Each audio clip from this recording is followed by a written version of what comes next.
The Harvest Show, where faith makes a world of difference. How you doing, everybody? Happy Friday. Welcome to another edition of Harvest. Just like Katy Perry before him, this guy had a career that started here at LeSEA Broadcasting and has just exploded. I'm talking about Michael Shinnick. He's the portfolio manager with Wasatch Funds, sought-after market expert. He's back with us to give us some perspective on the economic climate today. And then we've got a classically trained violinist who has a very powerful story to share. Singer and songwriter Gene Watson is back to Harvest with new music. But, you know, it's Friday and I know what you want, so we're going to give it to you. It's the Tony Award-winning rendition of a little thing we like to call And So We Do. Choose your news. We have an international version today. We've got things from Seoul, Beirut, and Jackson, Tennessee. Ms. Lowe? You know I just love Jackson, Tennessee. Oh, why wouldn't you? Watch Lexington Junior Hannah Basham when she's on the soccer field or the softball field, and she always seems to have a smile on her face. This is her way of trying to share God's love with others. Basham says, I try to put him first in everything I do. I center myself around him with prayer and my actions, so I try to smile at people, even on the field, and bring them up when they are down. Basham has gone through some adversity this year with the death of her grandmother, but she said, you know, it was one of the hardest things I've had to go through. My grandmother loved coming to my games. I know she'll always be with me, but losing her actually strengthened my faith because I knew God would pull me through it. I knew on and off the field that my grandma would always be there. She's always in my heart. Oh, what a powerful story. I mean, just using her smile to share God's love with other people. Which isn't a bad idea. No. I mean, it's pretty easy to go through the day sometimes and not see a whole lot of smiles. And so if we can bring that to other people, that's not such a bad thing. Seoul or Beirut, Mr. Adler? Let's go to Seoul. All right. I'm a soul man today. You are a soul man. As she languished in a North Korean prison camp for the crime of trying to escape her repressive homeland, Hai Wu furtively spread the word of God. Offering a message of hope inside hell on earth, she won a handful of converts and a tiny secret church was formed. On Sundays and religious holidays, the faithful few would gather to worship at the toilets or another unwatched corner of their wretched home. Hai Wu, who had her name changed for this article, says, I remained faithful and God helped me survive. Even more, he gave me a desire to evangelize among the other prisoners as they worship now openly, but she says worshiping openly carries the risk of being sent to a labor camp where malnourishment, torture, and death are commonplace. Open Doors estimates that 50 to 70,000 Christians may be residing inside North Korean gulags. That's correct, yeah. I'm going to read that story. That's National Catholic Register? Yes. Yeah, and I just reading, hearing that, thinking what an experience it has to be for this woman who was in North Korea and suffered so much to now have the freedom of worship in South Korea. And they say that there's approximately 120, 140,000 Christians in all of North Korea, and 50%, as Open Doors mentioned there, are imprisoned in gulags. Not just your regular run-of-the-mill county jail or state penitentiary, prison that you or I would be familiar of, but basically labor camps and torture camps. We'll have links to these stories posted on our Facebook page, and certainly we want to know your thoughts. So you can like us on the Book of Faces, you can follow us on the Twitter machine, you can send your emails directly to the set of Harvest at live@lesea.com. Don't go anywhere, just getting started.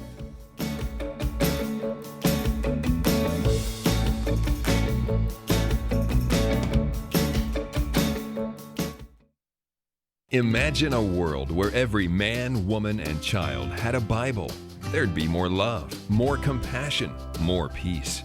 The Word of God has the power to transform broken lives, but only if we share it with those who don't know the good news. Jesus said, I am the bread of life. He that cometh to me shall never hunger. Help us spread the word by giving to LeSEA Broadcasting. We're teaming up with Feed the Hungry to get Bibles into as many hands as possible. Each $5 you give between now and December 31st will provide a Bible to one person.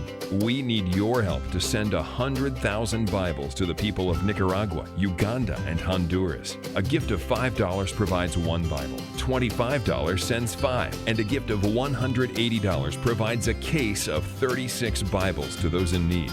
Any amount will help.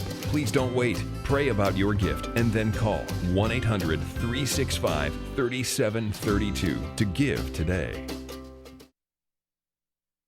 Michael Shinnick is a lead portfolio manager for the Wasatch Long and Short Fund, which he's managed since the fund's inception in 2003. Before joining Wasatch Advisors, Mr. Shinnick served as a VP and portfolio manager at First Source Corporation Investment Advisors, and his history and experience in finance, investing, economics goes back 2 decades, which makes him the perfect guest today to talk about all things economy. Good to have you with us, sir. It's been a while. Yes. Yeah, and you're still pressing forward in these turbulent times. These last several years must have been quite an experience and a learning experience for you in the investment community. Sure. So the strategy that we pursue, long and short, means there are always opportunities. Some things are undervalued, opportunity to buy them, the expectation they can appreciate. Shorting means you're selling it with an expectation the price will decline. Things are overvalued. That's right. So if we rewind the tape, that 08-09 period was actually a very strong period for our strategy. Across those 2 years, we actually made money while the markets declined. The rebound from 09 through 13-14 was very strong. We participated well. The last couple of years have really been choppy, some sideways action. And that's an area that's been tougher. Last year, we had a weak year in 2015 because of a preference for energy and real assets. This year, 16, we're doing considerably better than the market, given that many of those energy companies have rebounded and there's a renewed preference for companies that have dividend yields, strong cash flow. Let me ask you about the alleged and somewhat apparent dichotomy or disconnect between the economy and the market. While jobs numbers remain somewhat anemic with respect to participation, true participation in the workforce, wage stagnation. The market, stock market's been on an incredible tear. Why the difference there? Sure. I think it's misunderstood in some ways because the rate of growth for the overall economy is very low. I think people are familiar now with this idea of GDP. 1%. 1%. So people say, how can the market do so well? And it's really been about central bank policy, not only in the US, but in other parts of the world, Europe, Japan, where there's been an intentional policy to make fixed income unattractive. That is very low rates of return, so as to push investors out into riskier assets, particular equities. And so when people are looking for yield or return, they're looking what they can get at a bank, which is less than 1%. They look over at fixed income, 1%, 2%, 3%. Okay, let's look over at equities. And this has been policy. People need to understand, this is not happenstance or random. You can go read the writings from some of our Fed governors. That's what they're trying to do, is get money into the equity market. Then you might ask, well, how long will that persist? Yeah, is this a bubble forming? Yeah. There's a view that it can persist for some time. Why? Well, the governments are the biggest borrowers in the world. So they are most interested in having very low rates for which they can borrow. Can you imagine if interest rates in the US were 5 or 6%? Much more difficult for the US government to fund all of that debt, all of that borrowing. So there's a symbiotic relationship there between governments and the central banks, as the governments want to continue borrowing at very low rates. Well, speaking of the government, I'd like to ask your opinion of the two candidates. Hillary Clinton and Donald Trump have laid out their plans for the economy. What are your thoughts on both plans? Sure.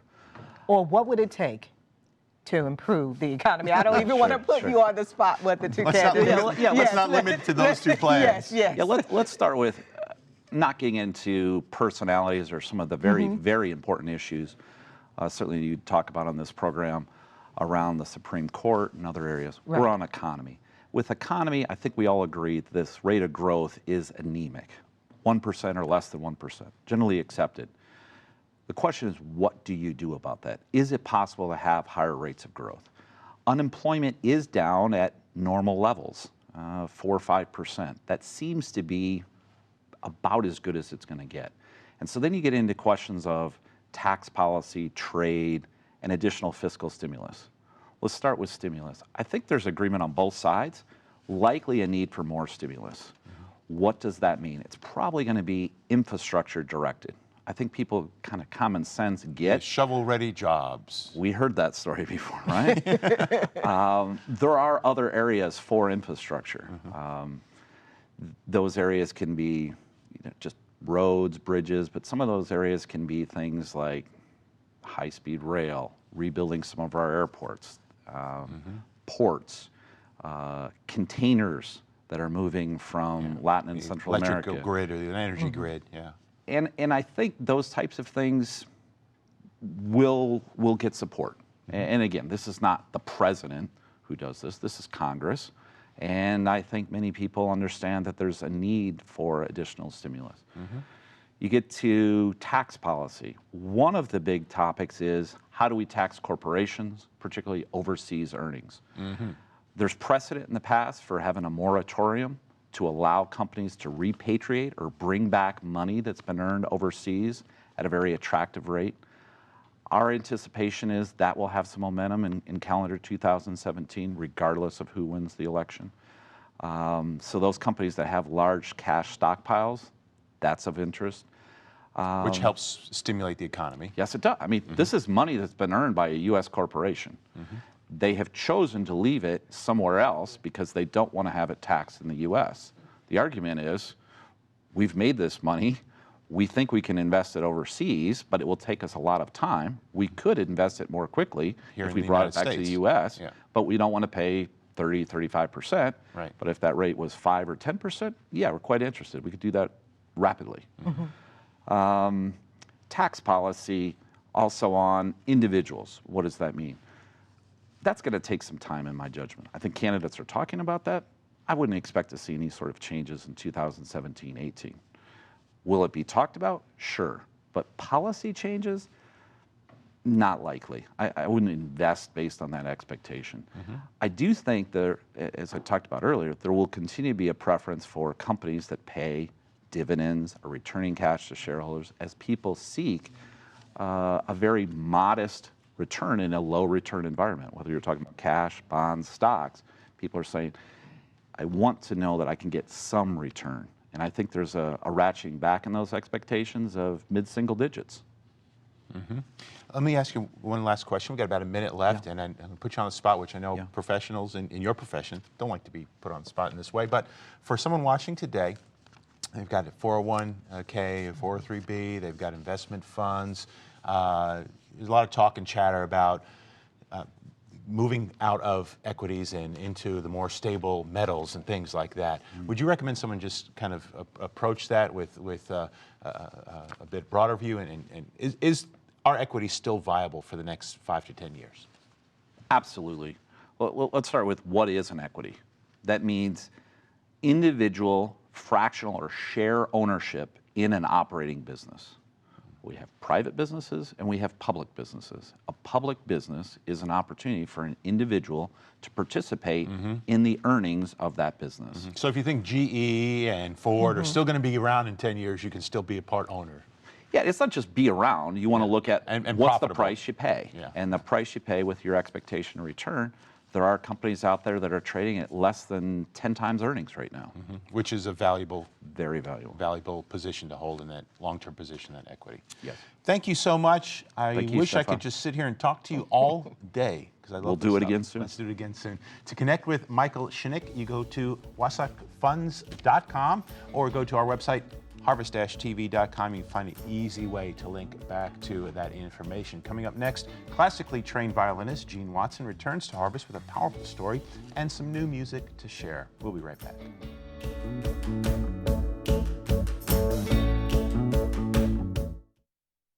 You know, it only takes $6 to feed one of these children for a whole month. That's why we're asking you to become part of Every Child, Every Day. These children have fled the horrors of war from South Sudan, but they're receiving a daily meal, and they're receiving not just food, but the hope of a brighter future. Whatever it is that you can do, we need your help today, because the children keep coming out of South Sudan, and we need to feed them. We can't say to one, you can have lunch today, but sorry, no lunch for you. Do not be anxious about anything, but in everything, by prayer and petition, with thanksgiving, present your requests to God.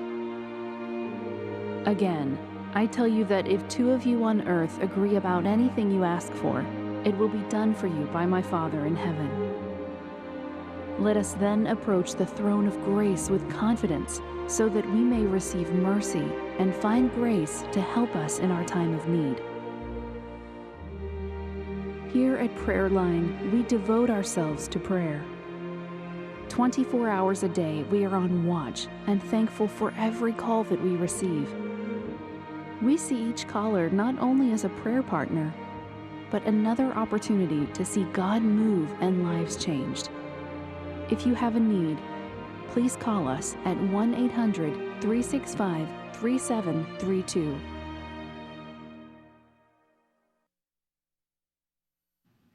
She's a classically trained violinist and a singer and songwriter, and she's performed in majestic cathedrals, theaters, and symphony stations. But Jean Watson says she would prefer to perform in prisons and in red light districts, and I'm sure with the release of her new project, she'll be doing just that. Welcome back to The Harper Show, Jean. Thanks for having me. Okay, wow, what a statement to make. I mean, you've had the opportunity, we've had you on the show before, Yes. and you have traveled throughout the United States, and have you traveled abroad sharing your music? Yes, I've been to England many times and Scotland, and I have a ministry base in Ireland. And so I go to Ireland quite often.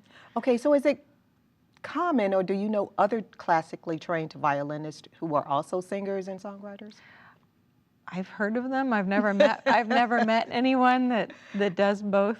So I guess it's a unique combination of gifts.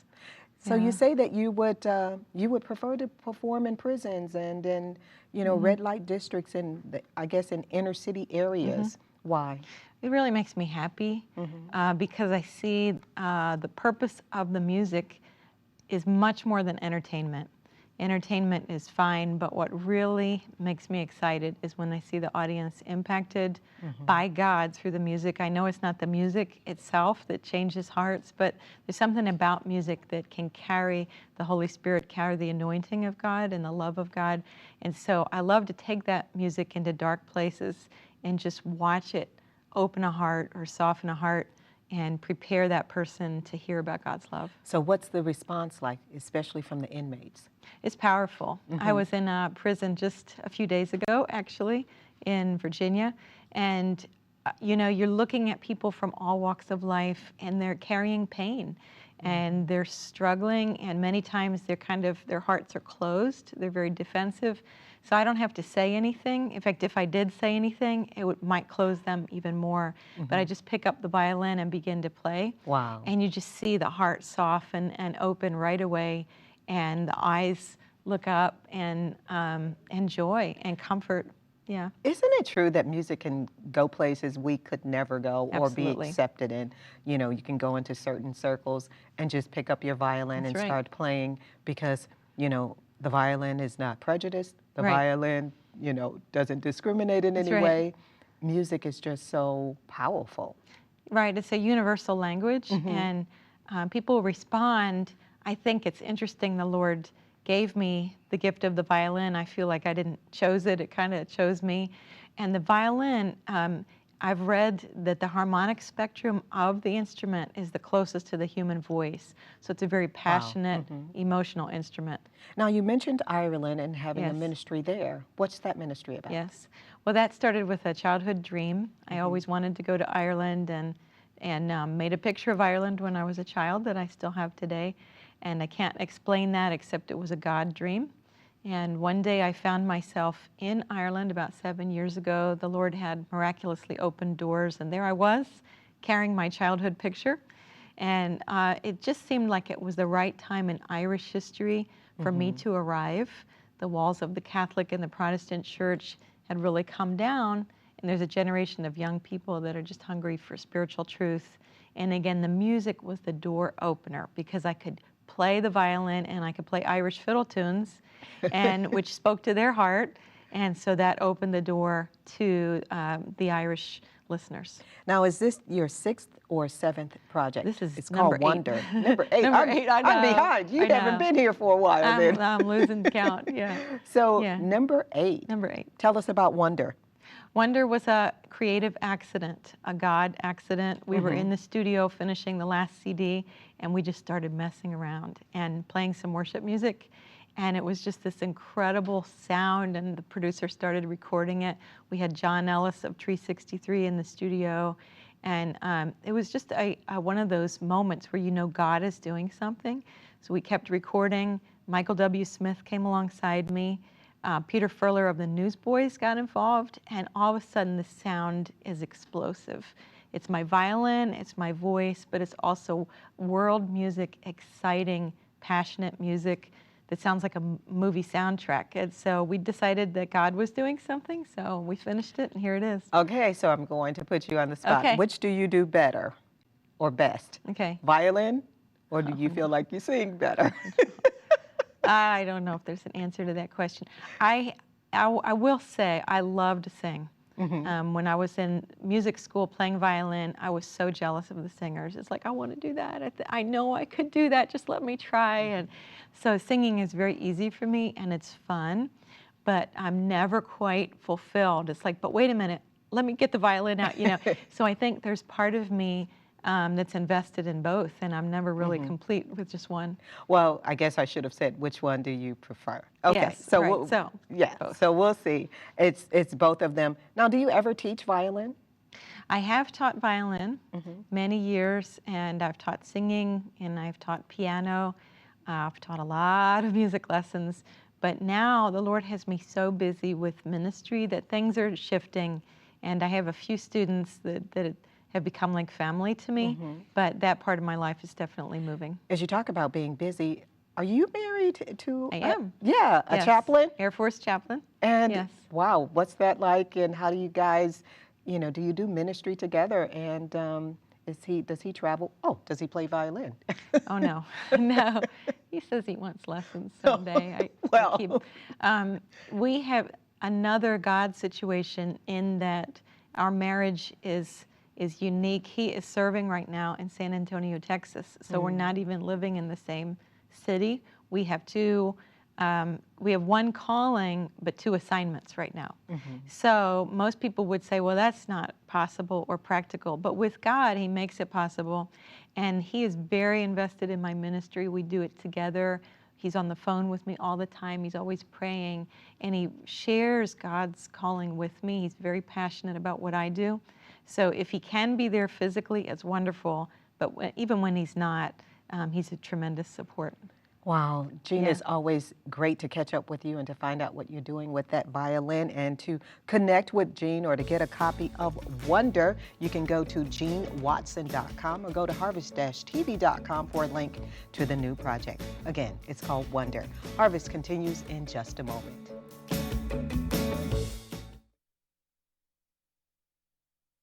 Got Facebook? Follow The Harvest Show. Comment and share your opinions on current events. See new after the show guest interviews. Watch my updates and inspiration from Israel exclusively for Facebook. Facebook.com/The Harvest Show. Like us today.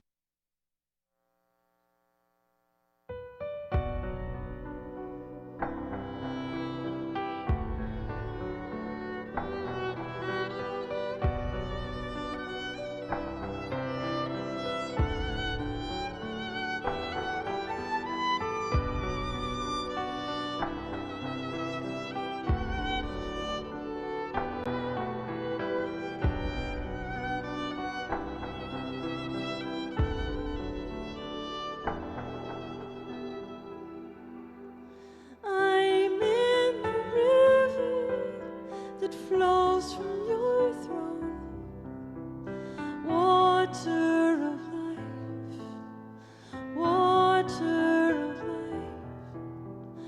It covers me and I breathe again.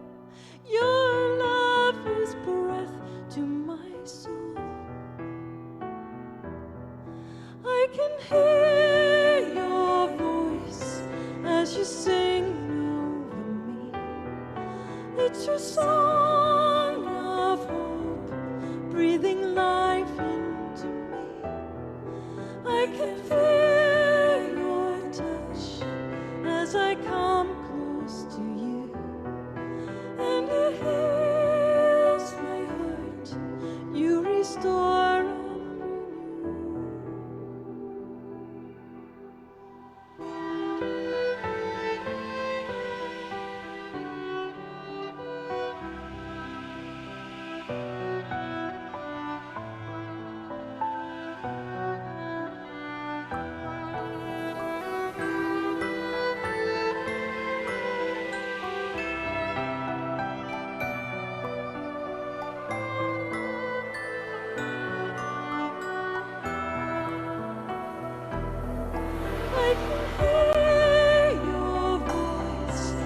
Won't you sing over me? It's your song of hope, breathing life into me.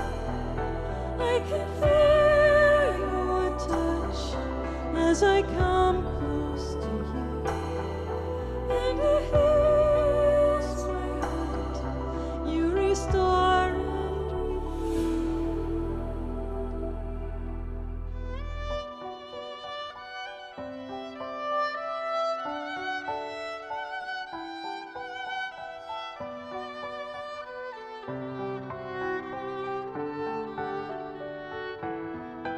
I can feel your touch as I come close to you, and it heals my heart. You restore and renew.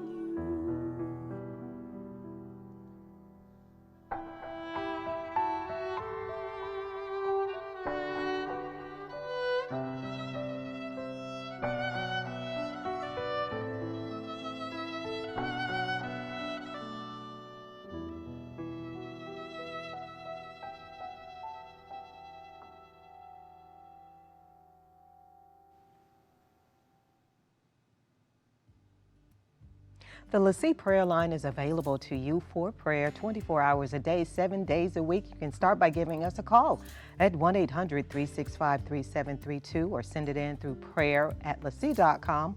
worldharvest.com is available for you to submit your prayer request online. And of course, there's a mailing address, 1-800-365-3732.